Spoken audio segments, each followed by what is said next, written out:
청취자 여러분 안녕하십니까. YTN 라디오 수도권 투데이의 장원석입니다.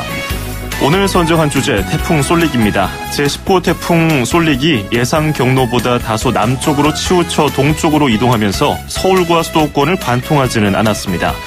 태풍의 눈도 흐려지고 있는 등 세력이 점점 약해지고 있어서 그나마 다행입니다만은 한반도를 완전히 빠져나가기 전까지는 긴장을 낮춰서는 안 되겠습니다. 잠시 뒤 일부 투데이 포커스에서는 태풍 쏠릭 관련 특보 이어가겠습니다. 윤기한 기상청 사무관을 연결합니다. 이어서 2부 수도권 행정탐방에서는 인천광역시 소식, 그리고 수도권 사람들 코너에서는 수도권 화재 현장을 찾아가 봅니다. 태풍 쏠릭을 정통으로 맞았던 제주는 현재 태풍특보가 해제됐습니다. 호남, 영남, 서부, 충청 남부는 태풍경보, 나머지 지역은 태풍주의보가 발효 중입니다. 지금 대전 부근에 태풍이 있는데요. 현재 속도라면 오전 중에 충청도를 지나서 정오에는 강릉을 지나 동해로 빠져나가겠습니다. 앞으로 비는 영동 지방에 300mm 이상, 경기 북부는 120mm 이상, 중부 지역은 30에서 80mm가 더 내리겠습니다. 2018년 8월 24일 YTN 라디오 수도권 투데이 지금 시작합니다.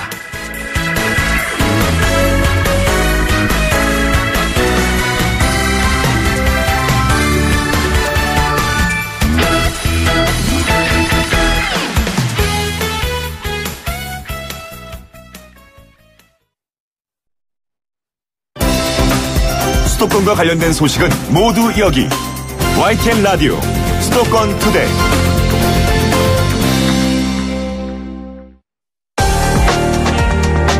투데이 포커스. 6년 만에 한반도를 관통한 제19호 태풍 쏠릭이 예상 경로보다 약간 남쪽으로 내려온 상태로 동쪽으로 향하고 있습니다. 서울과 수도권을 직접 통과하지는 않았는데요.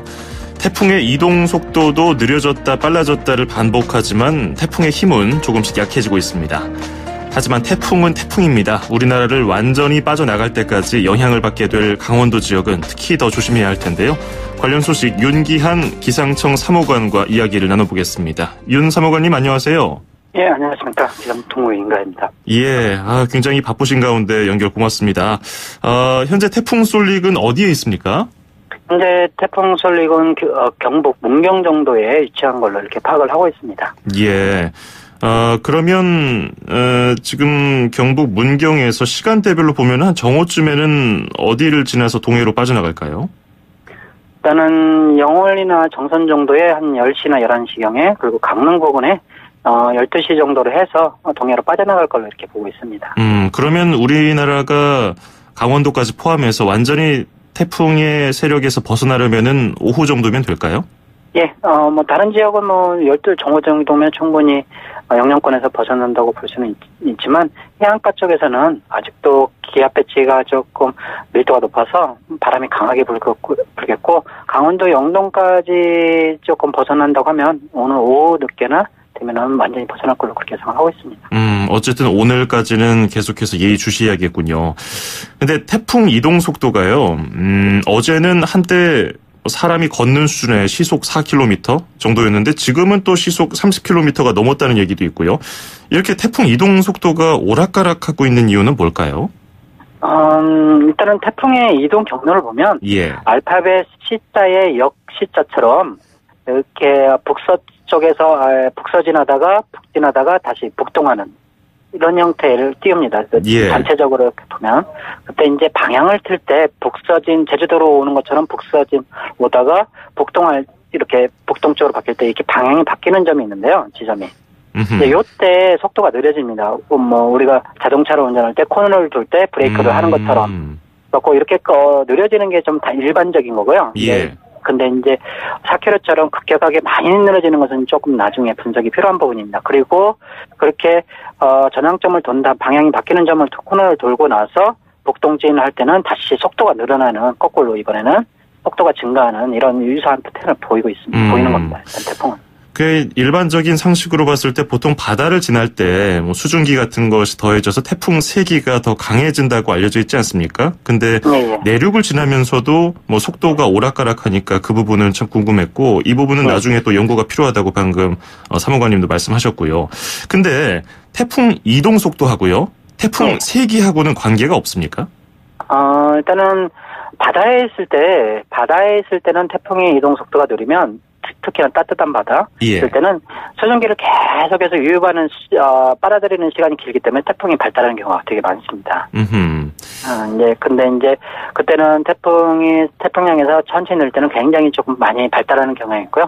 우리나라에서 이제 느려지는 경우는 아까 말씀드린 것처럼 전향점 방향 바뀔 때 그건 세기와는 상관이 없고요. 그다음에 그렇군요. 이제 육지로 들어올 때 느려지면 그만큼 육지는 이제 거꾸로 마찰력이나 수증기를 받아들이는 시간이 없기 때문에 이렇게 느려지면 느려질수록 급격하게 조금 약해지는 경향을 보입니다. 그렇군요. 그래서 조금 바다나 육지에 따라서 세기는 어떤 때는 세기는 조금 다르게 작용하는 걸로 이렇게 분석이 됩니다. 해상 위를 태풍이 지나갈 때하고 육지 내륙을 지나갈 때하고는 그 성질이 많이 다르군요. 이제 태풍 세기가 강한 상태에서 느리게 이동하면 더 오래 머물게 되니까 그 내륙 입장에서는 빨리 지나가 버리는 게 낫잖아요. 두 가지 측면이 있는데요. 그러니까 빠르게 지나가는 것은 빠른 게 강한 바람을 계속해서 짧게 받는 거고. 이제 느리게 이동하면은 처음에 진입하는 곳에서는 강한 바람과 강한 홍수가 많이 영향을 받다가 그 이후의 지역은 조금 덜 약해진 태풍의 영향을 받는 걸로. 그렇군요. 그러니까 이제 빠르게 진입하면 골고루 빠른 강풍이나 호우가 내리는 반면 느리게 올 때는 처음에 진입하는 곳은 더 많은 피해가 있지만 그래도 이후 지역은 조금 덜 이런 식의 차이가 좀 있는 걸로 이렇게 분석이 됩니다. 그 제주의 서귀포 남쪽에서 그 쏠릭이 올라올 때 그때를 태풍 세력을 100으로 볼 때 지금 어느 정도로 좀 약해졌는지 파악이 되고 있나요? 그때 최대 풍속이 태풍이 세기를 말할 때 최대 풍속으로 많이 파악을 하는데요. 가장 많이 부는 바람 그때 제주도 인근에 있을 때는 한 40m 정도였습니다. 초속. 근데 지금은 20m 내외로 떨어졌으니까 상당히 한 2분의 1 정도 많이 약해진 거죠. 절반 정도로 세력이 많이 약해진 상태군요. 그래도 그 태풍의 그 회전 방향에 있어서 오른쪽이었나요? 그쪽에 있는 지역은 굉장히 주의를 해야 된다고 그러는데 그러면 지금 이동 경로로 봤을 때 가장 좀 조심해야 될 지역을 특정할 수 있나요? 일단은 두 가지를 나눌 수 있는데요. 바람의 방향에서는 금방 말씀한 것처럼 위험 반경 오른쪽 그거는 이제 편서풍하고 태풍의 바람하고 같이 섞어지는 더해지는 곳이 역할이 오른쪽 방향이라서 조심해야 하는데 그쪽 부분은 지금 남해안에 부산이나 이런 데 바람이 강하게 불고 있습니다. 그리고 특히 서해안가에서도 이런 지역에서는 바람 피해는 계속해서 유의를 좀 할 필요가 있고요. 그다음에 이제 폭우 입장에서 보면은 지금 태풍에서 가지고 있는 바람이 태풍 전면대에서 이렇게 구름대가 많이 발달합니다. 태풍이 진행하는 방향 쪽으로. 근데 그 구름대가 강원도 쪽에 위치하고 있고 강원도 영동 쪽에 태풍에 의해서 동풍이 들어오면서 백두대간하고 만나서 이렇게 상승을 일으킵니다. 그래가지고 두 가지 태풍에 의한 구름대 그리고 각 지형에 의해서 만들어진 구름대 이 두 가지 구름대가 만들어지면서 강원도 영동 쪽에서는 시간당 30mm 안팎의 집중호우가 지금 내리고 있으니까 이쪽은 계속 좀 주의를 하셔야 합니다. 이 지역에 계신 분들 특히 해안가 산간 지역에 계신 분들은 태풍 피해 없도록 각별히 끝까지 이 정보를 잘 파악하시고 준비하셔야겠습니다. 근데 태풍 쏠릭이 내륙을 향해 이동할 때 정부가 위기경보 단계를 최고 단계인 심각으로 했는데 이 심각 단계가 아무 때나 발령되는 게 아니죠? 일단은 태풍에서는 피해가 광범위하게 일어나고 심각하게 일어날 수 있기 때문에 실질적으로 많이 약해졌다 하더라도 제주도만 해도 보면은 굉장히 많은 피해가 있지 않습니까? 그렇죠. 그러니까 피해를 사전에 대비하고 안 하고의 차이가 실제로 피해에도 인명 피해나 재산 피해도 많은 영향을 주기 때문에 일단은 실질적으로 대비는 과하지 않고 넘치지 않는 게 일단 대비이기 때문에 항상 대비는 조금 과하게 할 필요가 있습니다. 지금 그러면 아까 이제 태풍 쏠릭이 완전히 한반도를 빠져나가기 직전까지 강원도 지역 그리고 그 해안가 지역 그 지역에 계신 분들 바람하고 비하고 두 가지를 이제 올린다면은 둘 중에서 뭘 더 조심해야 될까요? 이게 지역마다 조금 틀립니다. 그러니까 해안가 지역 남해안이나 중부 서해안, 충청 이남 서해안과 그리고 남해안 그리고 동해안 쪽에서는 해안가 중에서는 바람. 그리고 영동, 강원도 쪽에서는 폭우. 그 두 가지를 조금 지역에 따라서 조심을 해야 할 필요가 있습니다. 자, 그리고 19호 태풍에 이어서 제20호 태풍 시마론이 지금 일본 서남부 지역에 도달해서 일본도 지금 비상이 걸렸거든요. 150만 명 대피 권고 내리고 있는데 그 시마론의 영향을 받아서 쏠릭이 경로를 바꾸고 속도가 오락가락했다는 분석도 있는데 이른바 뭐 쌍태풍, 후지와라 효과 이런 얘기도 있고요. 실제로 얼마나 영향을 줬을까요? 일단은 후지와라 말씀이 나왔으니까 후지와라 효과는 두 태풍이 직접적으로 연관이 있을 때 후지와라 효과인데요. 직접적으로 연관을 했다기보다도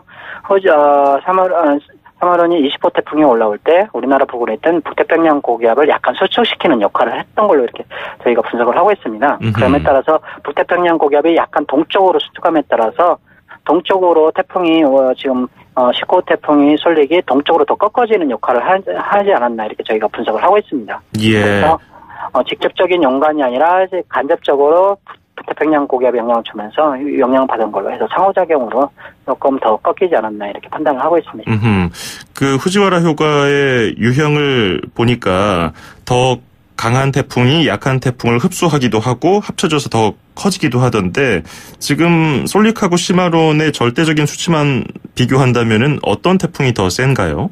일단 쏠릭이 더 센데요. 예. 지금 현재로서는 근데 이제 그런 현상이 우리나라에서는 뭐 아직은 거리가 있고 아까 말씀드린 것처럼 직접적인 후지와 효과는 일어나기 어렵다고 보는 거고 동해상에 진출할 때 서로 가까워질 수 있는 시각대가 있는데 실제로 동해상에 이제 진출을 하면 우리나라하고 멀리 떨어져 있기 때문에 실질적으로 뭐 큰 영향은 없을 걸로 이렇게 예상을 하고 있습니다. 그러니까 지금 쏠릭하고 시마론이 만나서 뭐 그 둘이 합쳐져서 커진다거나 이런 영향은 현재로서는 굉장히 희박한 상황이군요. 네, 맞습니다. 예.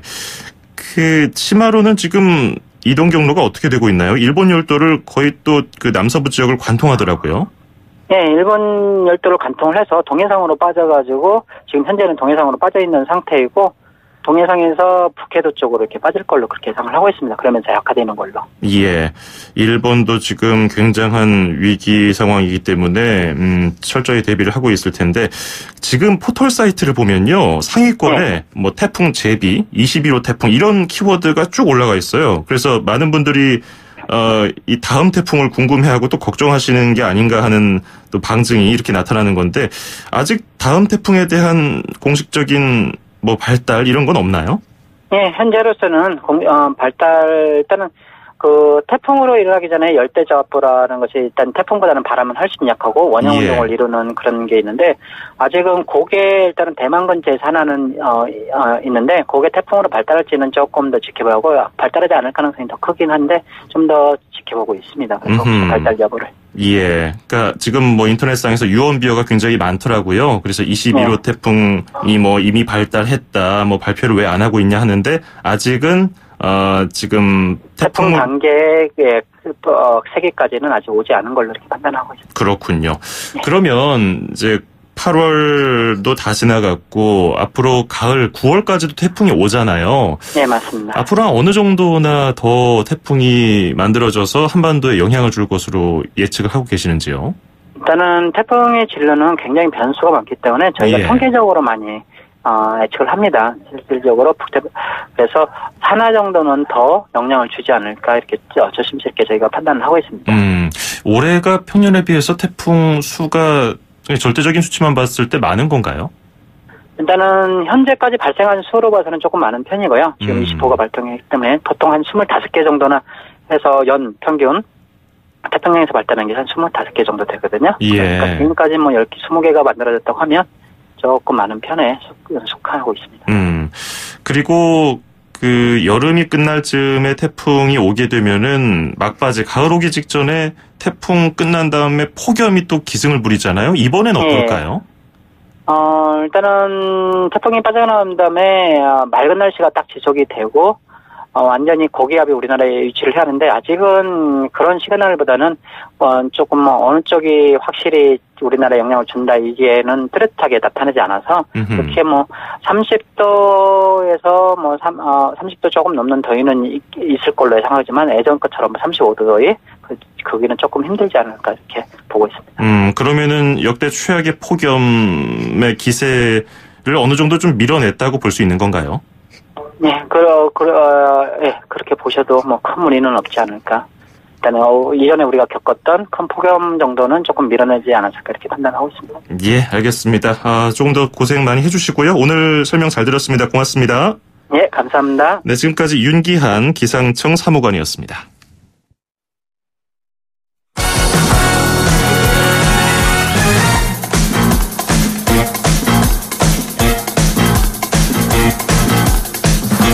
수도권 뉴스 브리핑입니다. 교육부는 태풍 쏠릭에 대비해서 유치원과 초등학교, 중학교가 휴업해도 돌봄 서비스가 운영되도록 하라고 전국 시도 교육청에 협조를 요청했습니다. 휴업으로 아동이나 청소년이 집에 혼자 남겨질 가능성이 있는 맞벌이 가정의 불안을 해소하고 아동의 안전을 확보하기 위해서입니다. 모든 유치원과 초등학교, 중학교가 휴업하는 서울은 초등 돌봄 교실이 정상으로 운영되고 인천은 학교장 재량으로 운영됩니다. 316개 학교가 휴업할 예정인 경기도도 돌봄 교실이 학교장 재량으로 열립니다. 서울 주간 아파트값이 지난주보다 0.37% 오르면서 1월 마지막 주 이후 30주 만에 최대 상승폭을 기록했습니다. 한국감정원 자료를 보면 8월 셋째 주 서울 아파트값은 지난주보다 0.37%가 올라서 0.18%가 오른 지난주에 비해 상승폭이 2배 이상으로 커졌습니다. 지난주에 0.03% 떨어졌던 전국 아파트 매매 가격도 0.02% 오르며 상승 전환했습니다.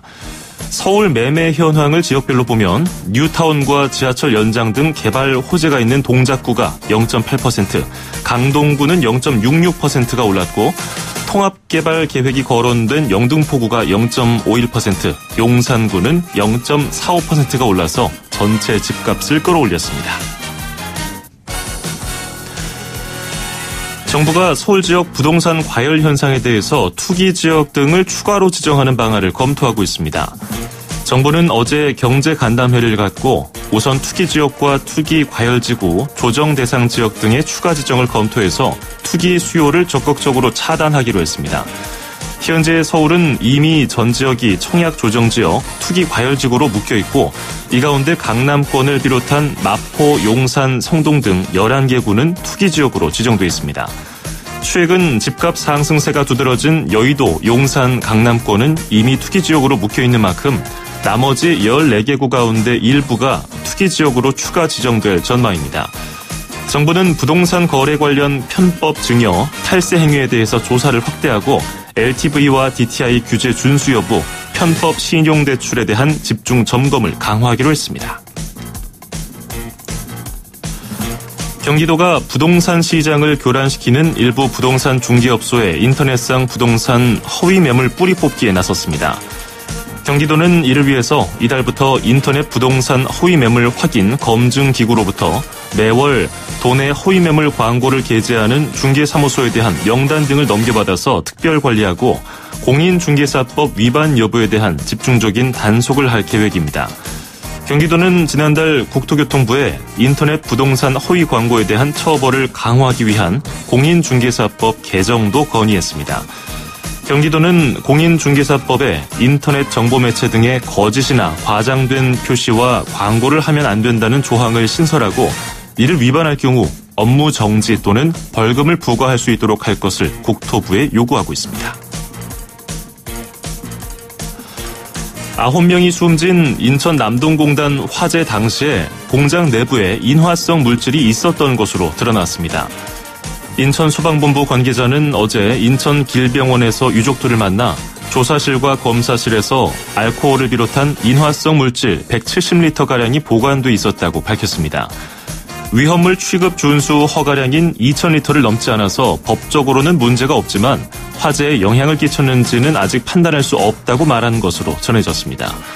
앞서 유족들은 연기가 4층 전체로 번지는데 3분도 걸리지 않았다면서 건물 안에 신화와 같은 인화성 물질로 불이 빨리 번졌다고 주장했습니다. 합동감식팀은 오늘 오전 3차 현장 감식을 벌일 계획입니다. 인천시는 버스 정보 시스템 고도화 사업을 추진한다고 밝혔습니다. 인천시는 버스 운행 정보와 요금 징수 시스템, 디지털 운행 기록 등 3개 기능을 묶어서 통합 단말기를 개발할 예정입니다. 아울러서 버스 정보 안내 홈페이지에서는 버스 내 승객 수를 실시간으로 이용자에게 알려주는 버스 혼잡 정보, 막차 시간을 알려주는 버스 막차 정보 등을 추가로 제공할 계획입니다. 인천시는 내년 2월에 사업이 완료되면 버스 도착 정보의 정확성이 더욱 높아질 것으로 기대하고 있습니다. 이재명 경기도지사가 100억 원 미만의 공공건설공사에도 표준 시장 단가 적용을 추진 중인 것에 대해서 건설업계가 반발하고 나섰습니다. 대한건설단체 총연합회는 국회 관련 상임위에 100억 원 미만 중소규모 공사의 표준 시장 단가 적용에 대한 반대 의견을 제출했다고 밝혔습니다. 건설업계는 100억 원 미만 소규모 공사는 그간 중소기업 보호 차원에서 표준 시장 단가 적용을 제외해왔다고 말했습니다.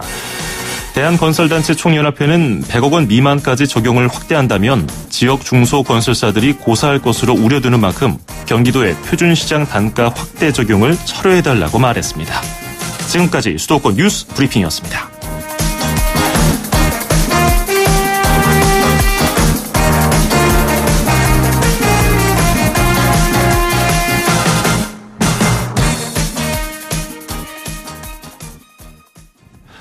YTN 라디오 수도권 투데이 1부 여기서 마무리하고요. 잠시 뒤 2부에서 뵙겠습니다. 2,500만 수도권 청취자를 위한 모든 소식이 한자리에 YTN 뉴스 FM 수도권 투데이. FM 94.5MHz YTN 라디오 수도권 투데이 듣고 계시고요. 저는 아나운서 장원석입니다. 이어서 2부 수도권 행정탐방 시간에는 인천광역시 소식 들어보고요. 그리고 수도권 사람들 코너에서는 수도권 화재 현장을 찾아가 봅니다. 잠시 뒤 40초 뒤에 뵙겠습니다. 음악과 수도권 뉴스가 한방에 수도권 전문 방송 수도권 투데이.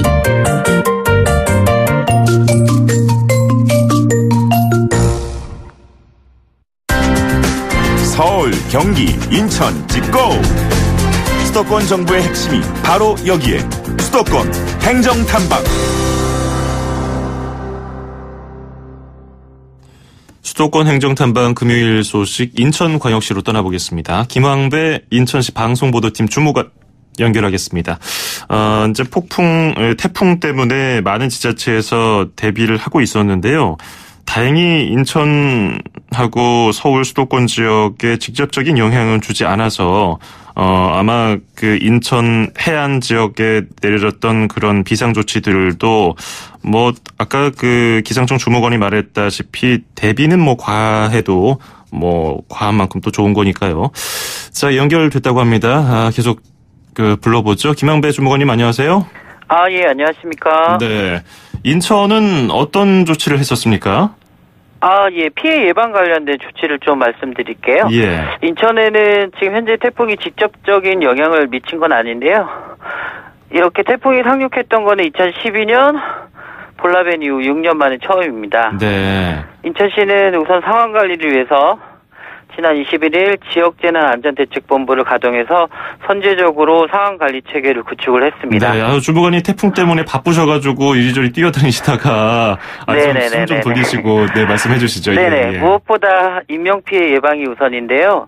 해안가나 방파제 등 위험지역 낚시객과 관광객 등 주민 출입을 사전 통제했고요. 예. 배수 펌프장 13개소와 숨은 52개소, 하수도 등 시설 정비를 완료를 했습니다.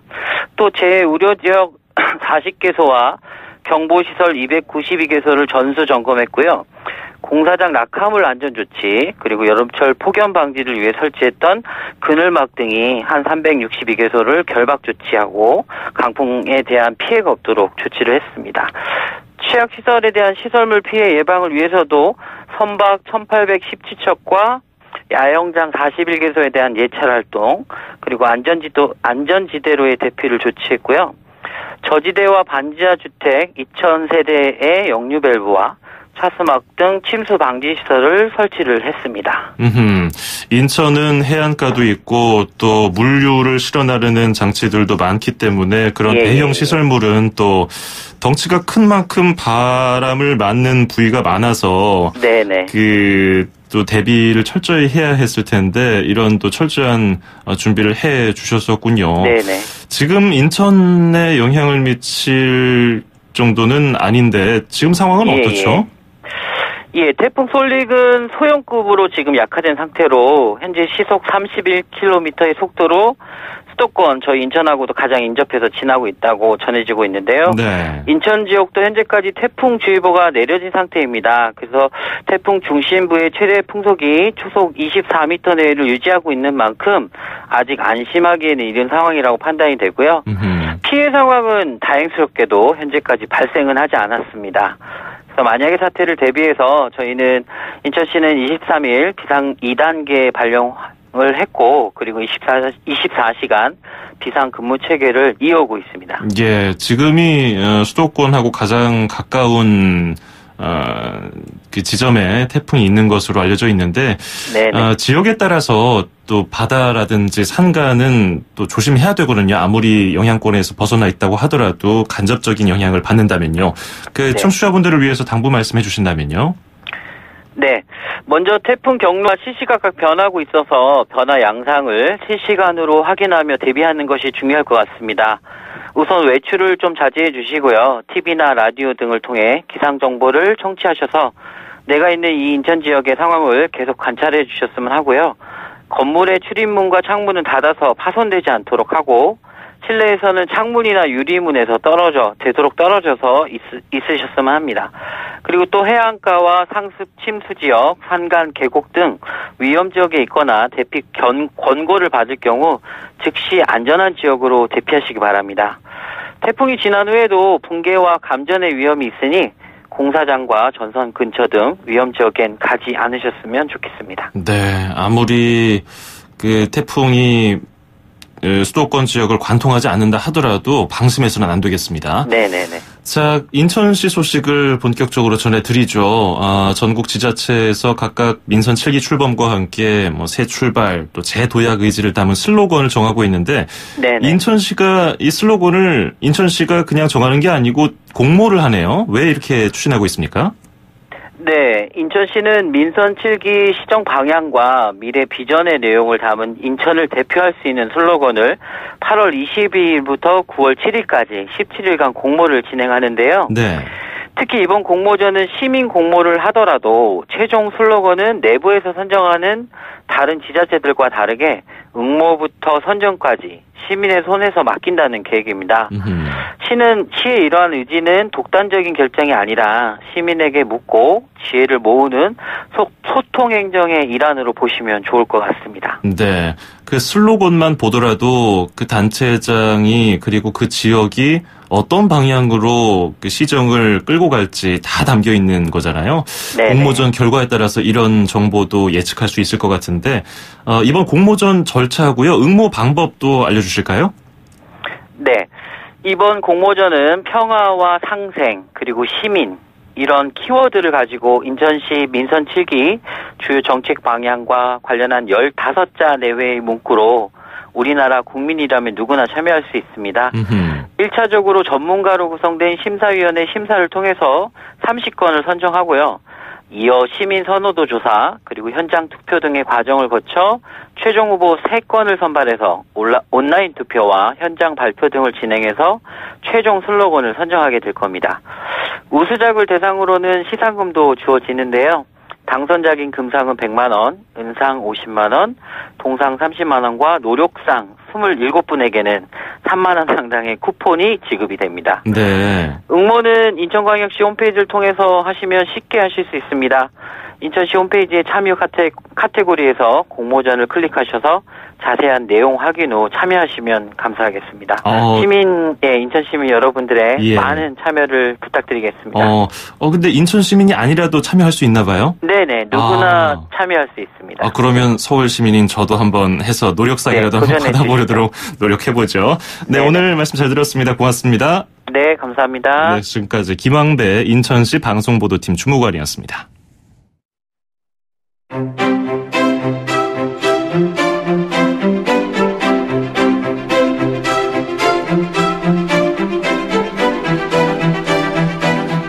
네, 네, 매주 금요일마다 만나보는 코너 수도권 사람들입니다. 오늘은 어떤 사람들을 만나고 왔는지 김미란 리포터와 함께 알아보도록 하겠습니다. 안녕하세요. 네, 안녕하세요. 네, 오늘은 어떤 소식을 전해주시나요? 네, 우선 태풍 솔릭의 북상으로 이 수도권이 정말 비상이었는데요. 네, 다행히 태풍의 힘이 좀 약해지고 있지만요. 인천은 해안가를 따라 저지대쯤 지역에 피해가 없도록 끝까지 좀 철저한 대비를 해주시기 바랍니다. 이번 주 소개할 곳은 인천 동구 만석동에 있는 우리미술관인데요. 이 우리미술관은 인천 동구가 후원하고 인천문화재단이 운영을 하고 있습니다. 이 마을 안에 있는 미술관의 규모는 작지만 알찬 공간으로 주민들에게 이 문화예술을 가깝게 접할 수 있도록 운영하고 있는데요. 우리미술관의 담당자 구영은 씨에게 소개를 더 들어보시죠.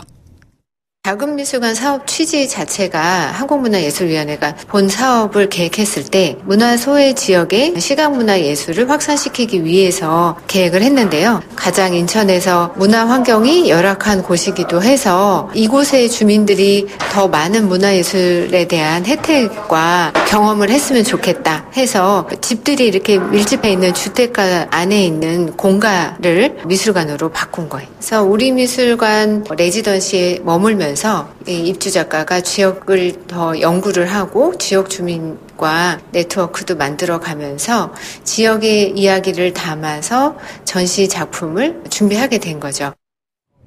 어제 그 제주 예술관에 대해서도 소개를 해드렸지만 네. 사실 예술이라는 것이 굉장히 좀 일상생활과 동떨어져 있고 먼 이야기처럼 느낀 분들이 많았을 텐데 이게 좀 가깝게 여길 수 있는 그런 주제의 행사인 것 같아요. 어떤 내용의 전시회인가요? 네, 이번 전시회는 입주작가 영상미디어 임기용 씨의 동구안 숨바꼭질인데요. 네. 인천 동구 금창동에는 배다리 헌책방 거리가 있는데요. 이 배다리 헌책방 골목을 처음 조성한 이 사장님들의 얘기를 담은 영상 작품들이 있고요. 이 배다리 거리 건축들을 아기자기한 미니어처로 좀 재현했습니다. 몇십 년이 된 헌책방의 정감을 고스란히 표현했는데요. 이번 전시회 동구안 숨바꼭질의 작가 임기용 씨를 통해서 작품 설명을 조금 더 들어보시죠.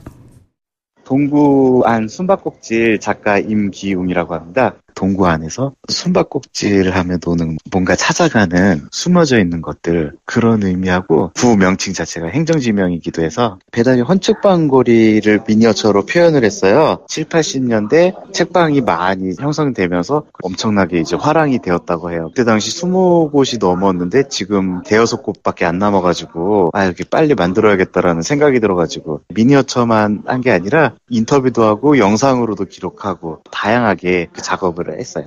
헌책방은 책을 좁은 공간에 켠켠이 아주 그냥 끝까지 쌓아 올리시거든요. 그런데 그 책이 쌓인 느낌이 지혜의 문으로 들어간다고 해야 되나? 후에서 거기서 사진도 찍으셔도 괜찮고요. 들어가시면은 방 운영하셨던 분들이 인터뷰하고 길게 현수막으로 핵심 같은 문구들을 빼가지고 걸개로 내려놨거든요. 운영하셨던 분들이 철학을 같이 느끼고 작품을 보시면 좋지 않을까 싶어요.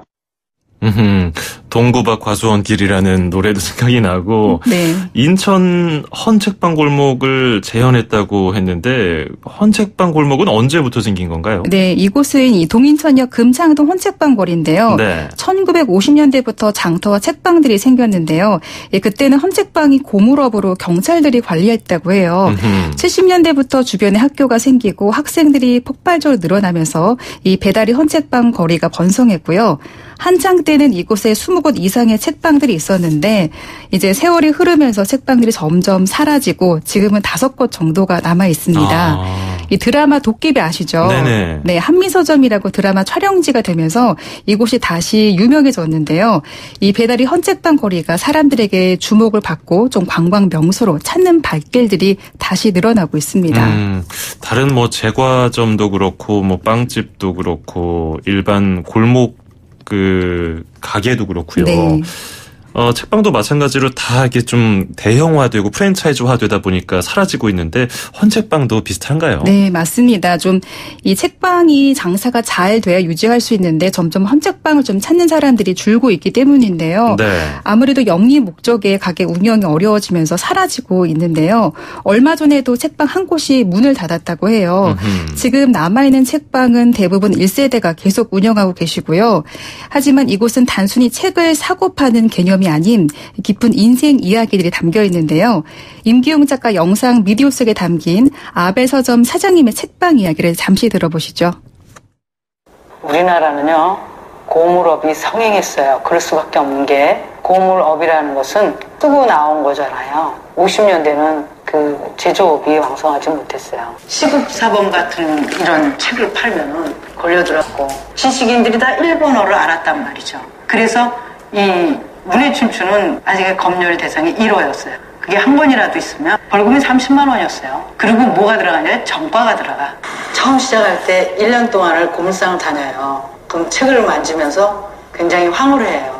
아, 이 책이 내게 잡혀서 누군가가 또 보게 된다는 거. 이게 황홀했고 수없이 버려지잖아요. 그 속에서 내 눈에 잡혀서 책방에 책으로서 그건 대단한 희열이에요. 왜냐하면 나는 책을 너무 좋아하기 때문에, 책이 무엇인지를 알기 때문에. 저한테 스승은 책이었거든요. 스승이 책이었다. 네. 전과라는 말도 굉장히 오랜만에 들어보고 그 예전에는 초등학교 때 전과를 많이 봤었는데 요즘엔 어떤지 모르겠어요. 관람객들의 반응은 어땠습니까? 네, 학창 시절이 배달이 헌책방에서 참고서를 직접 사고 팔고 이 친구들과 추억을 보낸 좀 회상하시 오신 세대도 있었고요. 네. 이 구도심이 그대로 남아있는 책방거리에 대한 호기심과 애정을 갖고 계신 분도 있었는데요. 지금 이 책방거리 안에는 새로운 문화와 사람들과 나눌 수 있는 모임들이 진행이 되고 있다고 하는데 좀 관람객을 통해서 직접 들어보시죠. 너무 배달이가 좋아서 작년 5월에 이사를 왔어요. 책방에 가서 책을 고르기도 하고 또 거기 앉아서 책도 보고 하는데 유서 깊은 곳이라서 이 거리를 지나면은 종이 냄새가 나고 책 냄새가 나고 나무 냄새가 나고 또 이 아베 서점 사장님께서는 걸어다니는 인문학자 같아요. 워낙 책을 많이 읽으셔가지고 대화를 하다 보면 얻는 게 많이 있어요. 위인이 따로 없다 이런 생각이 들어요. 낡은 책들은 더 많은 먼지가 묻어있고 때가 묻어있겠지만 그만큼 많은 이야기가 거기 있다고 생각해요. 저는 인천 토박이고요. 그래서 배달이 헌책방 골목은 한 중학교 때부터 참고서나 책을 사고 팔고 그렇게 했던 기억이 있는 세대예요. 그래서 지금은 이 배달이 헌책방 골목에서 계속 새롭게 무언가가 몽글몽글 피어나고 있는 동네예요. 그냥 단순하게 헌책방 골목이라고 보기에는 이제는 좀 색깔도 많이 바뀌고 규모도 점점 감성적인 규모라고 해야 될까요? 저도 사실은 60년대, 70년대 때 배달이의 헌책방 골목에 책을 사러 다녔던, 그때는 제가 학생 시절이었었으니까요. 그래서 사실은 기억이 아련해요. 저도 나이가 좀 들어서 오랜 시간이 지난 다음에 와서 이런 걸 보니까 좀 감회가 새롭다라는 것도 물론 있지만은 저는 죄를 짓고 살았다, 뭔가 그런 마음이 들어요. 이런 가치 있는 것들에 대해서 그걸 지키고 지금까지도 유지하고 간직하고 있는 것 같아요. 그래서 저는 참 그동안에 나는 그런 거하고는 관계없이 가치관을 다른 데 두고 살았구나 그런 생각이 들어서 자꾸 뭔가 좀 따뜻하거나 좀 눈물이 좀 섞여 있는 그런 시선으로 좀 보게 돼요. 이 우리미술관이 만석동에 있거든요. 이 네. 지역적인 특징이 있습니까? 만석동은 좀 다양한 스토리와 의미가 있는 동네인데요. 흥미로운 게 집들이 빼곡빼곡 다닥다닥 붙어 있는데 만석동 일대가 쪽방촌으로 이루어져 있습니다. 이 별칭으로 괭이 부리 말이라고 하는데요. 이 마을의 형태가 고양이 부리 모양처럼 생겨서 지어졌고요. 괭이 부리 말 아이들 책으로 유명하죠. 그렇죠. 이 쪽방촌 아이들이 살아가는 삶을 그린 이야기가 바로 이곳 만석동입니다. 이 동네에도 이런 스토리가 담겨 있었는데 그러면 전시 일정 좀 소개해 주실까요? 네, 전시 일정은 이번 주말까지가 전시가 되는데요. 네. 좀 이 외에도 인천 지역을 재해석한 전시가 계속 진행될 예정이고요. 좀 오래된 건축물이 담고 있는 이야기들이 굉장히 좀 의미가 있고 또 이야기들이 많은데 좀 지역에 대한 정서와 좀 역사를 잘 이해하시면 좋을 것 같고요. 또 이곳 미술관에 있는 만석동은 대부분 30년 이상 살고 계신 어르신들과 저소득층 가구가 네. 많습니다. 아직 만석동이 재개발 계획이 없고요. 인천에서는 가장 오래된 구도심으로 남겨져 있는데요. 이 지역의 어르신들이 좀 많은 마을인데 이번 태풍의 피가 끝까지 없기로 좀 바랍니다. 네, 알겠습니다. 오늘은 인천 동구 만석동 마을 안에 있는 우리미술관과 배달이 헌책방 거리를 재현한 동구안 숨바꼭질 잘 들어봤습니다. 고맙습니다. 네, 고맙습니다. 네, 지금까지 김미란 리포터였습니다. 시간을 거슬러 우리 다시 만날 수만 있다면